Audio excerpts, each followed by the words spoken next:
Hi, another day, another surgery. Now we have Miss AJ here. Sinamahan niya actually yung kanyang sister. No, I did her nose, ginawa ko yung kanyang ilong way back 2018. So that's 7 years ago, no? So ayan po si Miss AJ, nako, walang makikitang bahid ng surgery, no? Walang bakas na ginawa yung kanyang ilong, no? Pero may nagtatanong kung yan. May pinuntahan din akong isang clinic kasi dinala ko yung friend ko kasi doon niya gusto. So ayun, nagtatanong sila kung saan ko daw pinagawa. Sinabi ko dito. Yeah. Kasi nga ano daw, iba daw kasi yung iba 'di ba parang uniform na.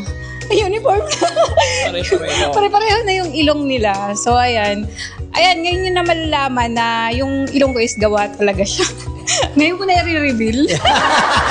So, yun po, no, very natural, hindi mataas, hindi mababa.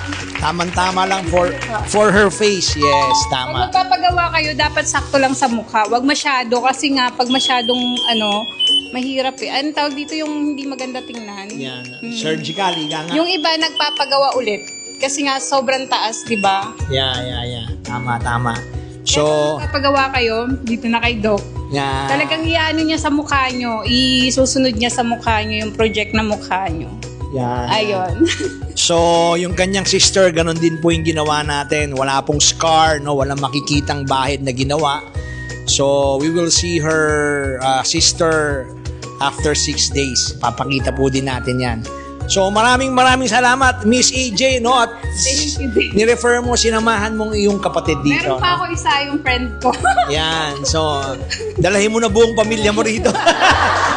So, thank you very much. Para magkakamukha na kami. Yan. Talagang magkakapatid. Thank you very much, Miss AJ. Another day, another surgery.